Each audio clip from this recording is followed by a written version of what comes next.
Yo les he explicado, y todo el mundo ha entendido, dos contratos distintos con sus diferentes características y sus implicaciones. Pero, ¿quién inventó esos contratos? ¿Cómo han surgido? Tenemos que hacer una pequeña digresión, un pequeño análisis sobre el proceso espontáneo de formación de las instituciones. El objetivo de la ciencia económica es estudiar el orden espontáneo del mercado, entendiendo el mercado como un complejísimo proceso de interacciones humanas en el que participamos todos. Una de las grandes maravillas y sorpresas que nos enseña la economía es que hay un orden que surge solo sin haber sido diseñado por nadie. Y precisamente en estudiar ese orden es lo que constituye el objeto de investigación de la ciencia económica.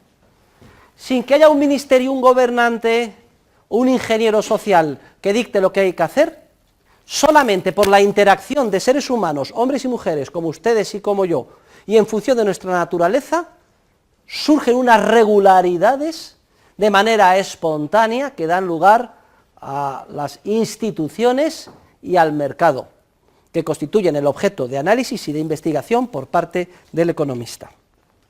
¿Cómo surgen esas instituciones? Debemos de definir las instituciones como todo comportamiento pautado de conducta, que surge de una manera consuetudinaria y evolutiva a lo largo de un periodo muy prolongado de tiempo. Una de las grandes aportaciones de la Escuela Austriaca de Economía, encabezada por Karl Menger, es haber sido capaces de desgranar, de explicar en términos analíticos el surgimiento espontáneo de las instituciones. Y de hecho Karl Menger lo lleva a cabo de manera impecable en su teoría sobre el surgimiento del dinero. Él hace el análisis en términos abstractos y lo aplica a una institución concreta, que es la del surgimiento y evolución del dinero, aunque dice expresamente que la misma teoría puede aplicarse a cualquier otro tipo de institución social, como puede ser el lenguaje que hablamos.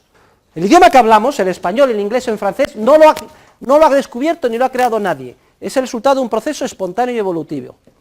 También la moral, los principios jurídicos, son todos ellos instituciones que surgen de forma espontánea y de manera evolutiva. ¿Cómo? Pues muy sencillo, unos pocos, una vanguardia del género humano en determinadas circunstancias históricas, se dan cuenta empresarialmente, se les enciende la bombilla, descubren antes que los demás que consiguen mejor sus fines adoptando determinados comportamientos de forma sistemática. Por ejemplo, en el ámbito del dinero, unos pocos se dan cuenta, en un entorno histórico determinado, que el problema que supone en el trueque la doble coincidencia de necesidades se obvia si a cambio de sus bienes piden en el mercado no algo que necesitan directamente para consumir, sino algo que ellos se dan cuenta que es objeto de intercambio con más frecuencia. Y eso, según las circunstancias históricas, varió. En el antiguo Egipto, pues lean la Biblia. ¿Qué eran? Pues por las crecidas del Nilo, los lodos que quedaban tan feraces, pues el trigo, los granos de trigo. En la antigua Mesopotamia, cabezas de ganado, etc.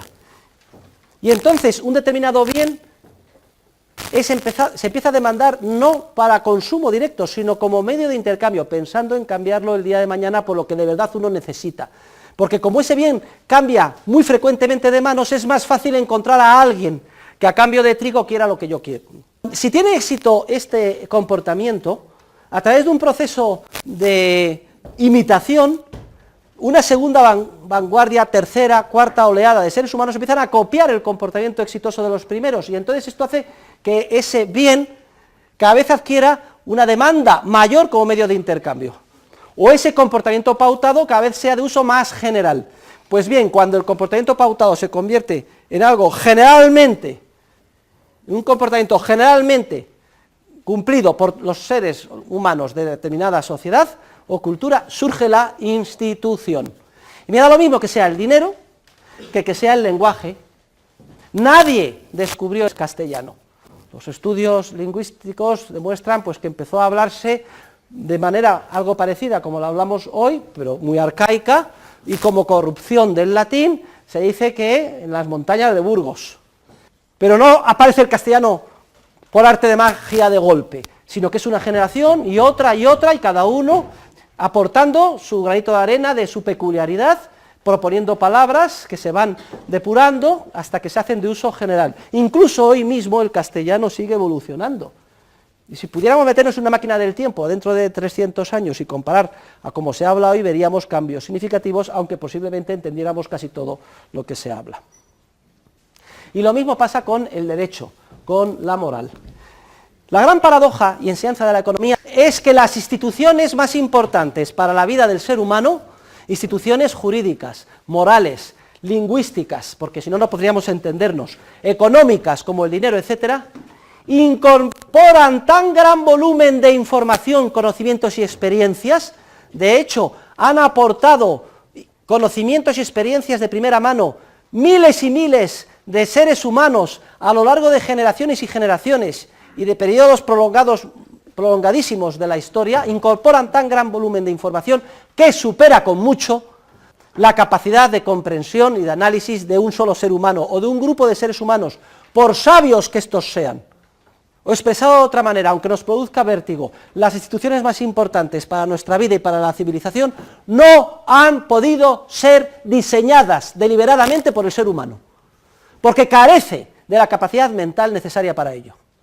Son, sin duda alguna, resultado de la interacción de muchísimos seres humanos a lo largo de periodos muy dilatados de la historia, pero no han sido diseñadas ni podrán ser diseñadas nunca consciente y deliberadamente por los seres humanos, porque carecemos de capacidad mental para ello.